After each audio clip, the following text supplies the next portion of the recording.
Assalamualaikum warahmatullahi wabarakatuh. Apa kabar semuanya anak-anak?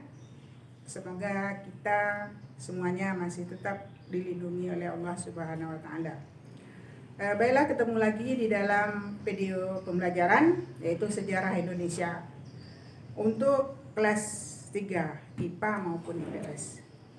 Baik, kali ini kita akan mempelajari mengenai perkembangan kehidupan politik dan ekonomi bangsa Indonesia pada masa awal kemerdekaan sampai masa demokrasi liberal. Ini ada 3, yaitu kehidupan politik pada awal kemerdekaan. Yang kedua, kehidupan ekonomi pada awal kemerdekaan dan masa demokrasi liberal. Ibu akan membahas sedikit mengenai kehidupan politik pada awal kemerdekaan. Jadi sebelum kita menceritakan sedikit mengenai kehidupan politik, di sini ada salah satu ciri dalam masa ini adalah sering terjadi pergantian kabinet, ya. Sering terjadi pergantian kabinet. Hal ini terutama disebabkan adanya perbedaan kepentingan di antara partai-partai yang ada. Yang kedua, yaitu Indonesia pernah menerapkan sistem presidentil dan parlementer. Kemudian diubah menjadi demokrasi liberal dan terpimpin. Perubahan ini tentu membawa pengaruh terhadap perkembangan politik di Indonesia. Baik, kita lanjutkan yaitu mengenai kita akan menceritakan sedikit dari tahun 1945. Kita tahu ya 1945 itu tahun kemerdekaan kita. Itu sampai tahun 1950 ada 2 sistem pemerintahan yaitu presidentil dan parlementer. Jadi di sini kamu bisa melihat ya sistem pemerintahan kita dari tahun 1945 sampai 1950. Ya. Cuma di sini Ibu ungkapkan sedikit atau Ibu terangkan sedikit apa itu presidentil dan apa itu parlementer. Jadi kalau kalian sudah membaca buku, Ibu nambahkan sedikit bahwa presidentil itu adalah pemerintahan kepala negara atau kepala negara dan kepala pemerintahan itu dipegang oleh satu, yaitu presiden. Ya. Sementara parlementer yaitu kepala negara dipegang oleh presiden, sementara kepala pemerintahan dipegang oleh para menteri. Baik, kamu bisa melihat ya dari tahun 1945 sampai 1950 ada 2 sistem tadi ya, sudah Ibu terangkan. Kemudian juga kamu bisa melihat di sini bahwa kabinet pertama kita adalah presidentil, yaitu ini tidak lama ya, hanya beberapa bulan, itu lebih kurang 2 bulan 12 hari. Jadi mulainya tanggal 2 September sampai 14 November 1945 yaitu dengan keluarnya maklumat 14 November. Terus dilanjut dengan kabinet. Nah, inilah kabinet yang namanya kabinet parlementer. Jadi yang pertama itu adalah Sahril 1, Sahril 2, Sahril 3. Kemudian baru nanti dilanjut dengan Amir Syarifuddin. Sampai nanti Amir Syarifuddin juga ada 2, kemudian Hatta, kemudian kabinet darurat. Ya, kabinet darurat ini yang mana pada waktu itu Indonesia itu harus menghadapi agresi Belanda yang kedua, yaitu tahun 1948. Selanjutnya adalah kabinet Hatta 2. Ya. Jadi ini jatuh bangun. Kamu bisa melihat ya sendiri, hanya beberapa bulan, hanya beberapa tahun, ya tidak lebih dari 2 tahun. Ya, jadi latar belakangnya kabinet ini sering menjadi faktor yang menyebabkan goyang dan jatuhnya kabinet. Selanjutnya adalah kehidupan ekonomi pada awal kemerdekaan. Jadi awal kemerdekaan kita itu pada waktu itu sangat kacau, ya, tidak stabil atau belum stabil ekonomi kita. Ada beberapa sebab, ya, sebabnya antara lain, ya, hipertensi, hiperinflasi, ya, atau inflasi yang sangat tinggi. Ya, yang kedua yaitu blokade laut yang dilakukan oleh Belanda. Masalah inflasi. Inflasi ini ada sebabnya, ya. Ya, yang pertama yaitu beredarnya, ya, mata uang Jepang. Ya. Kemudian beredarnya mata uang Java Bank. Nah, ini. Kenapa? Karena pada waktu itu kita belum punya mata uang tersendiri. Ya, kita belum punya. Ya. Terus lagi nanti kas negara kita kosong. Kas negara kita kosong pada waktu itu ya kita jelas. Ya, awal kita mau menaikkan, kemudian hasil kita diambil sehingga kita tidak bisa mengambil pajak, ya. Tidak bisa mengambil pajak sehingga kas negara kita itu kosong. Nah, di sini Ibu akan ungkapkan juga blokade laut yang dilakukan oleh pemerintahan Belanda, ya. Blokade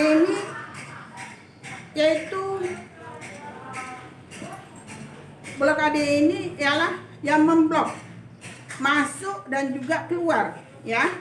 Masuk dan juga keluar, ya, pintu masuk, pintu keluar perdagangan Indonesia, sehingga akibatnya barang-barang dagang milik Indonesia itu tidak bisa keluar ataupun tidak bisa kita mengambil barang-barang dari luar, ya, sehingga itu makanya kita itu ekonomi kita waktu itu sangat anjlok, ya. Apa tujuan Belanda ini? Yang jelas tujuannya untuk meruntuhkan perekonomian Indonesia. Untuk itu pemerintah, ya, untuk menghadapi blokade laut ini pemerintah melakukan berbagai upaya, ya, antara lain sebagai berikut, kamu bisa lihat, ya. Itu yang pertama, ya, melakukan atau melaksanakan program pinjaman nasional, ya. Pinjaman nasional, pemerintah meminjamkan ke negara-negara peminjam, ya. Itu yang pertama. Yang kedua, melakukan diplomasi ke India itu pada tahun 1946. Apa itu? Yaitu melakukan diplomasi ini, Indonesia atau pemerintah Indonesia itu memberi bantuan berupa beras ke India. Apa yang kita dapatkan? Yang jelas kita dapatkan adalah pengakuan kemerdekaan dari India. Yang ketiga, mengadakan hubungan dagang luar, ya, dagang langsung ke luar negeri, ya. Antara lain ke luar negeri itu yaitu mengadakan kontak hubungan dengan perusahaan Amerika, ya. Perusahaan swasta Amerika atau East Branson Inc. yang dirintis oleh BTC. BTC ini itu Banking and Trading Corporation. Itu suatu badan perdagangan semi pemerintah yang dipimpin oleh Dr. Sumitro Jojo Hadi Kusumo, ya. Tapi yang masuk ke Indonesia itu kapalnya itu adalah kapal Martin Beckman. Tuh, ya. Sekarang kita lanjut, itu demokrasi liberal, ya. Jadi tadi kita sudah menceritakan mengenai presidentil, parlementer, kemudian masalah ekonomi. Sekarang kita lanjut demokrasi liberal. Apa itu demokrasi liberal atau apa itu liberal? Ya, yang asal katanya liberty, yaitu, ya. Jadi kalau di sini kamu bisa melihat bahwa liberal itu suatu sistem pemerintah yang pernah diterapkan di Indonesia ya adalah demokrasi liberal. Salah satunya. Jadi liberal itu adalah bebas, ya. Artinya arti singkatnya adalah bebas. Kemudian demokrasi liberal adalah demokrasi yang memberi kebebasan seluas-luasnya kepada warga atau kepada masyarakat, kepada rakyat. Kemudian demokrasi liberal adalah sistem pemerintah yang menempatkan presiden sebagai kepala negara dan perdana menteri sebagai kepala pemerintah. Nah, di sini juga ada beberapa ciri-ciri masa demokrasi liberal, ya. Ciri-cirinya bisa kamu tengok sendiri atau lihat sendiri. Itu yang pertama, parlemen memegang posisi yang kuat terhadap kabinet. Yang kedua, presiden dan wakil presiden bertugas sebagai kepala negara saja. Yang ketiga, menentukan kebijakan didasarkan atas keputusan mayoritas. Yang berikutnya, sering terjadi mosi tidak percaya pada kabinet. Selanjutnya lagi, terjadi banyak gerakan ketidakpuasan karena lemah dan tidak stabilnya pemerintah. Yang berikutnya, pemilu terlaksana sebagai proses demokrasi. Dan yang terakhir, konstitusi menjadi landasan penting bagi negara, dilihat dari pembentukan konstituante. Nah, ini ada beberapa kabinet yang pernah memerintah, ya. Yang pertama, kabinet Nasir. Kamu bisa lihat dari tahun berapa sampai tahun berapa, ya. Yang kedua, kabinet Sukiman. Yang berikutnya Wilopo. Yang berikutnya lagi adalah kabinet Ali 1. Yang berikut Burhanuddin Harahap, ya. Yang ke-6 atau berikutnya juga kabinet Ali Sosro II. Jadi Ali itu ada 2 kali memerintah. Dan yang terakhir adalah kabinet Juanda. Jadi kabinet Juanda ini berakhir pada tanggal 5 Juli 1959. Ya, kita lanjut lagi, itu kebijakan ekonomi pada masa demokrasi liberal. Jadi sama dengan yang tadi, yang pada masa parlemen juga masih kondisi kita tersiok-siok, ya, masih tidak stabil, ya. Ini dikarenakan politik dan perekonomian masih belum tertata dan belum stabil. Keterpurukan ekonomi pada masa itu membuat pemerintah mengeluarkan sejumlah kebijakan besar.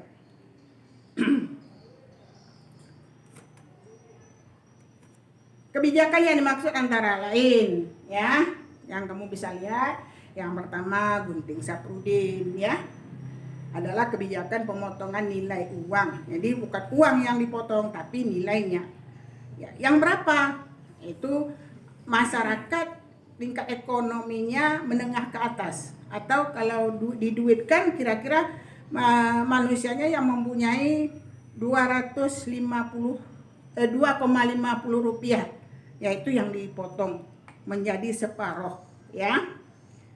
Nah, itu ya Gunting Saphrudin. Kemudian gerakan Benteng, itu sistem ekonomi yang bertujuan mengubah struktur ekonomi kolonial menjadi struktur ekonomi nasional. Ya, ini diprakarsai oleh Sumitro, ya. Yang berikutnya nasionalisme atau nasionalisasi The Japase Bank. Ya, ini dinasionalkan menjadi hak milik Indonesia. Yang berikutnya sistem ekonomi Alibaba, ya. Ini diprakarsai oleh pada masa kabinet Ali, yaitu Ali 1 maksudnya, yang diprakarsai oleh Hiska Cokro Hadi Suryo. Itu sistem Alibaba. Kemudian jadi sistem-sistem ini, maksudnya sistem ekonomi ini pada masa itu ada yang berjalan baik, ada yang tidak, atau ada yang tidak berjalan karena situasi dan juga kondisi. Oke, itu aja ya yang bisa Ibu sampaikan. Ya, mudah-mudahan kalian bisa ngerti ya dalam pembelajaran ini. Sebelum Ibu tutup, Ibu berpesan kepada kalian semua, ya tetaplah jaga kesehatan ya dimanapun kamu berada. Kemudian hormat kepada orang tua, guru, dan berbakti kepada orang tua kamu, jangan lupa. Dan juga sampai jumpa di video berikutnya. Ibu sudahi dengan wabillahi taufiq wal hidayah. Wassalamualaikum warahmatullahi wabarakatuh.